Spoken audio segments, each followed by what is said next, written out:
In relation to spinning on axis and passing the handle, I think the focus in the past has weighed a little too heavily on how hard you have to pull on the handle to create slack as you start spinning.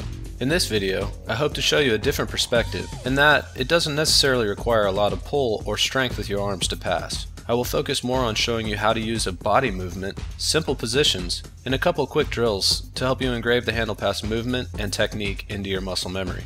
The first step in this drill series is riding and understanding the cuffed riding position both in your regular stance and switch stance. Most riders don't realize that every time they get into the cuff position, they are practicing and memorizing a movement that engraves the proper axis for on-axis spins, but also the handle pass motion at the same time.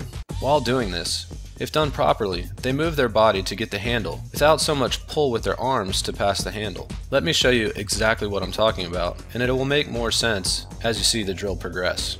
First, have your boat driver slow down to about 14 miles per hour. Stand in between the wakes in the very center and slowly release your back hand off the handle and extend your front arm so the handle is all the way out. Turn your head so you're looking straight away from the boat. At the same time you turn your head away, turn the handle down towards the water.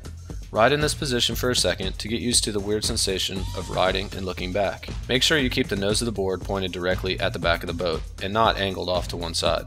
Once this feels pretty comfortable, slowly bend your upper body down towards the water and away from the boat by braking at the waist. As you bend at the waist, the handle will turn further and be brought closer, not so much by pulling, but rather more by leverage created by your body bending. This is the handle pass motion I'm referring to. Whenever riders spin on axis, no matter which direction or how far, if there is a handle pass involved, they do this motion, which makes handle passes a cinch. Yes, they pull a bit too, but the movement is the ultimate source of how they make it happen so easily.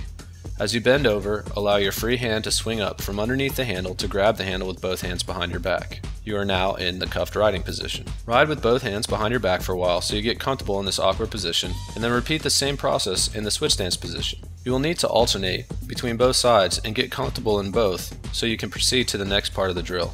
The next part will link the two positions together with the slide while riding in the cuffed positions. Get into either the regular or the cuffed riding position and establish control in the middle. While cuffed, push the board 90 degrees into a slide. Hold the slide for a second and then turn it another 90 degrees into the opposite cuff position. Ride for a second and then push the board back into the slide and then another 90 degrees into the opposite cuffed riding position. Repeat this over and over until comfortable. As you build comfort, take the slide out in between the two positions and just slide 180s back and forth from regular cuffed to switch cuffed and repeat to engrave the habit of just spinning the board underneath. Next, let's add an ollie motion so you can get the feeling of spinning the board in the air while holding this lean and pass position at the same time. Get into the cuffed riding position and then shift your weight over the tail and start a slight bouncing motion by compressing the water over the tail of the board with the weight of your body in a downward fashion.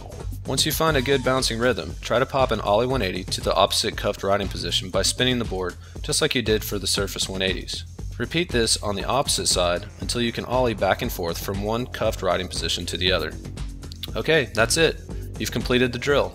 Remember, every time you initiate the drill and then ollie or slide back and forth from one cuff position to the opposite cuffed riding position, you are engraving the lean away for on-axis spins, memorizing the handle movements as you pass, but most importantly you are learning to leverage the handle through the pass with a body movement instead of an arm pull. With some repetition and practice, this technique should make your next 360 attempts much easier.